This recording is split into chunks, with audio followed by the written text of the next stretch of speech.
आज जो मैं कहानी आपको सुनाने जा रही हूँ वो मेरे जीवन में आसपास में घटी हुई एक घटना है जिसे मैं आपके सामने प्रस्तुत कर रही हूँ।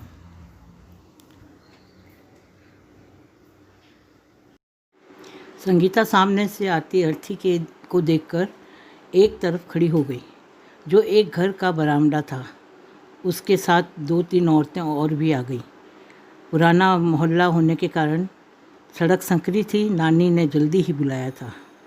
संगीता को वो लोग पहचानते थे। अर्थी के साथ आने वाले लोगों ने कहा, अरे यह तो डॉक्टर साहब की लड़की है। इतने में संगीता के चाचा, जो उस जनाजे के साथ थे, बोल पड़े, रोको अर्थी, नीचे उतारो, बिटिया को दर्शन करवा दो।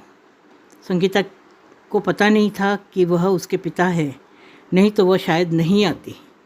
अर्थी नीचे उतारने का सुन हाथ से इशारा कर वह बोल पड़ी, नहीं, कोई आवश्यकता नहीं है। सब चौंक पड़े। पास खड़ी औरतें, कुछ जनाजे वाले लोग बोल पड़े, क्यों, ये तुम्हारे पिता हैं? तुम इन्हें देखने ही आई हो? वह गुस्से से कांप उठी और दृढ़ स्वर से बोल पड़ी कि मेरे पिता नहीं हैं। यह आदमी, उनको मरे बरसों हो गए। और भीड़ को चीरती हुई वहाँ से नानी के घर चल दी। उसका यह व्यवहार देख सब अचंभित खड़े रह गए और अर्थी अपने गंतव्य की ओर चल पड़ी। नानी बाहर सहन में ही पट्टे पर बैठी थी। कुछ और लोग भी बैठे थे।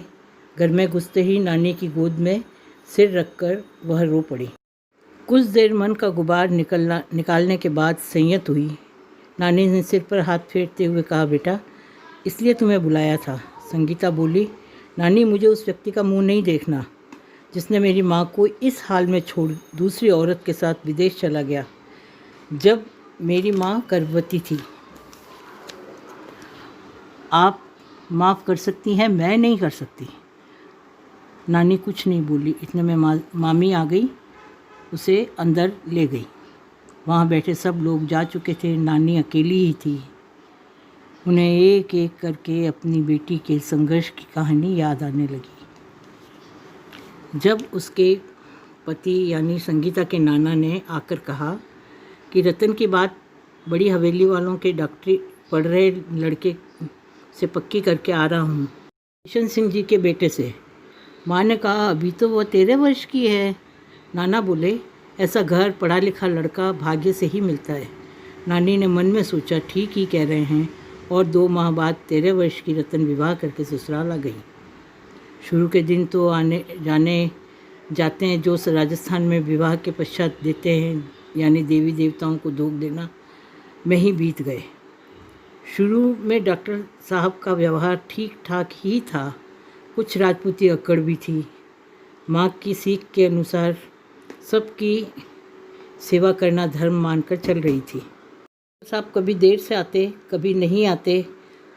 माँ से रतन ने कहा, तब माँ ने कहा, 7 आखिरी साल है, अस्पताल में ड्यूटी लगती है। बाल मन मान गया, परंतु व्यवहार तो उस उम्र में भी वह समझती थी, क्योंकि वह समझदार के साथ साथ पढ़ाई लिखाई में भी आगे थी।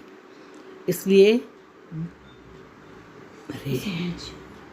इसी बीच इस छोटी उम्र में वह गर्भवती भी हो गई। हालांकि पढ़ने की इच्छा थी, वह मन में ही रह गई। 4 माह के लगते ही उसे रिवाज के अनुसार प्रसव के लिए घर ले गए और डॉक्टर साहब को स्वतंत्रता मिल गई। डॉक्टर साहब का आखिरी वर्ष था। अच्छे अंकों से पास भी हो गए। अस्पताल में हाउस जॉब कर रहे थे। एक दिन रतन का भाई बड़े गुस्से से घर आया और माँ को हाथ पकड़कर कमरे में ले गया और दरवाज़ा बंद कर दिया। रतन और भाभी पास ही बैठे थे, अचंभित हो गए। माँ काफ़ी देर बाद जब बाहर आई, उनकी भीगी आंखें और उतरा चेहरा देखकर दोनों परेशान हो गई। पीछे पीछे भाई भी आए, वो भी गुस्से में और तनाव में थे। रतन और भाभी की हिम्मत नहीं हुई कि पूछे क्या हुआ, इसलिए उन्हें न बताने की सलाह माँ ने दी। भाई अपने कमरे में चले गए। रतन का मन बैठा जा रहा था। माँ से पूछा भी तो माँ ने कहा कि चिंता वाली बात नहीं। माँ सुबह बेटे शिव सिंह को लेकर रतन के ससुराल गई। उसके सास ससुर ने रतन को के हाल बड़े प्यार से पूछे, परंतु सुबह ही सुबह माँ बेटे को साथ तनावयुक्त चेहरे को देख कर हैरान हो गए। ससुर जी ने श्री सिंह की तरफ देखकर पूछा, क्या हुआ? दोनों माँ बेटे एक दूसरे की तरफ देखा। फिर भाई बोले, क्या कंवर साहब अमेरिका जा रहे हैं? बोले, हाँ, अगले महीने जा रहे हैं। भाई, क्या अकेले ही जाएंगे? हाँ भाई, फ़िलहाल तो। भाई काफ़ी ऊब हो के बाद 2 फ़ोटो उनके सामने रखे, जो रतन के पति और किसी और औरत के थे, जो पासपोर्ट के लिए खिंचवाए थे, पति पत्नी के रूप में। देखकर रतन के ससुर सास हक्के बक्के रह गए। ये आप क्या कह रहे हैं? अविश्वास से उन्होंने पूछा। भाई ने कहा कि काफ़ी दिनों तक सब पता करके ही आपके पास आया हूँ। ससुर जी बोले, मैं उससे बात करके आपको जवाब दूंगा। दोनों माँ बेटे वापस घर आ गए। रतन को भाभी ने सच्चाई बता दी थी। उसका रो रो के बुरा हाल था। माँ भाई को निराश हालत में देख और ज़्यादा घबरा गई। भाई ने सारी बात बताई। 5 दिन असमंजस में निकल गए। रतन की हालत बिगड़ने लगी। 2 दिन अस्पताल में रहने के बाद ऑपरेशन से लड़की हुई। भाई ने उसके ससुराल समाचार भेजा। लड़की का सुनकर वापस कोई उत्तर नहीं आया। अस्पताल से रतन संगीता घर आ गई। पहली संतान को लेकर बहुत उत्साहित थी, पर जब पति और ससुराल की तरफ से कोई प्रक्रिया नहीं आई तो उसका मन बैठने लगा। फिर जिस समाचार की आशंका थी, डॉक्टर साहब नर्स को लेकर अमेरिका उड़ चुके थे।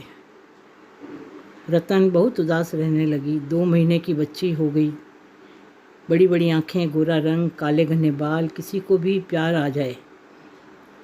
दादा दादी को कोई चिंता नहीं थी। इधर रतन के घर वालों ने भी गुस्से में उनसे संपर्क नहीं किया। वो बैठी बच्ची को दूध पिला रही थी।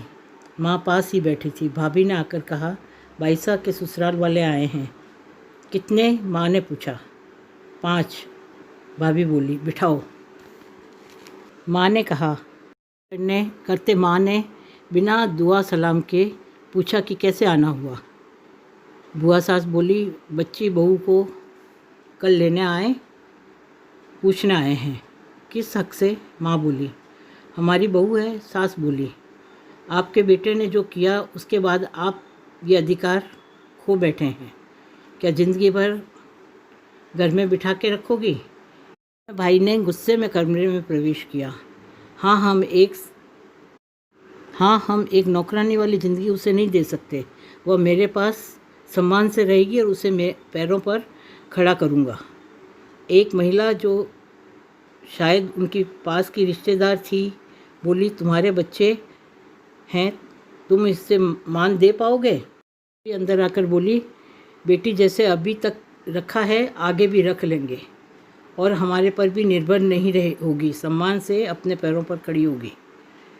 आपस में काफ़ी बातचीत हुई, मगर निर्णय यही हुआ कि रतन अब ससुराल नहीं जाएगी। घर में सन्नाटा।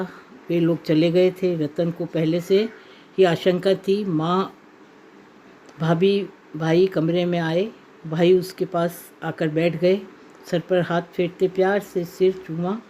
बहन हाथों में हाथ लेकर बोला, बेटा अब उठो, तैयार हो जाओ, चल पड़ो। बोले, कहाँ भाई साहब, अब तुम्हें पढ़ाई करनी है और अपने पैरों पर खड़ा होना है। भाई साहब के गले लगकर काफ़ी देर रोती रही। जब शांत हुई तब भाई ने समझाया, अब उस घर में तुम्हें सम्मान न ही मिलेगा। मैं तेरे साथ हूँ। कुछ ऐसा कर कि दुनिया में तुम्हारा नाम हो और तुझे ठुकराने वाले को पछतावा भी हो। कहानी आपको अच्छी लगे तो आप इसको लाइक कीजिए, सब्सक्राइब कीजिए। धन्यवाद।